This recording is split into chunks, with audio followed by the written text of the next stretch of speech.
கர்த்தருடைய பரிசுத்த நாமத்துக்கு மகிமை உண்டாவதாக. இந்த கால வேளையிலே பரிசுத்த ஆவியானவர் உங்களுக்கு சொல்லுகிறதான ஒரு மகிமையான வார்த்தையை நாம் இன்னைக்கு தியானிக்க போகிறோம். செபனியா தீர்க்கதரிசன புஸ்தகம் 3ஆம் அதிகாரம் 19ஆம் வசனத்திலே கர்த்தருடைய ஆவியானவர் உங்களுக்கு சொல்லுகிறதான ஒரு மகிமையான வார்த்தை. அந்த கடைசி பகுதியில் அது சொல்லப்படுகிறத நீங்கள் பாருங்களேன். அவர்கள் வெட்கம் அனுபவித்த சகல தேசங்களிலும் அவர்களுக்கு புகழ்ச்சியும் கீர்த்தியும் உண்டாக செய்வேன் என்று கர்த்தர் சொல்கிறார். ஆம், எனக்கு பிரியமான கர்த்தருடைய பிள்ளைகளே, வெட்கப்பட்ட இடத்துல வைத்து தேவன் ஒரு உயர்வை தருவேன் என்று வாக்கு கொடுக்கிறார்.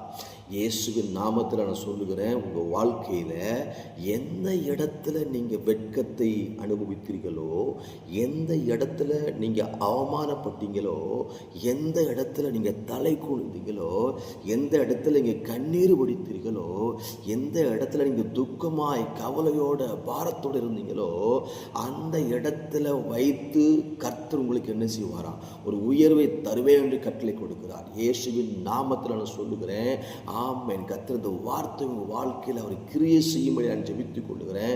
நிச்சயமாக இந்த வார்த்தை நிறைவேறும். எந்த மனுஷன் உங்களை துக்கப்படுத்தினானோ, எந்த மனுஷன் உங்களை வேதனைப்படுத்தினானோ, எந்த இடத்துல நீங்கள் அவமானப்பட்டீங்களோ, அதே இடத்துல வைத்து தான் உங்கள் வாழ்க்கையை கர்த்தர் என்ன செய்வாரா?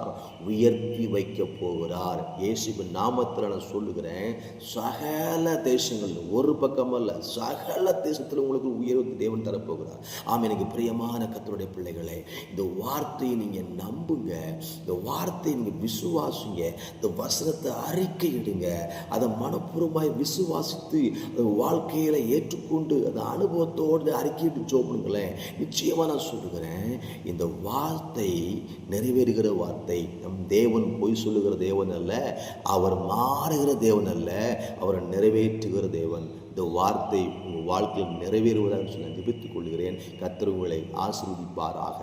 ஆமென்.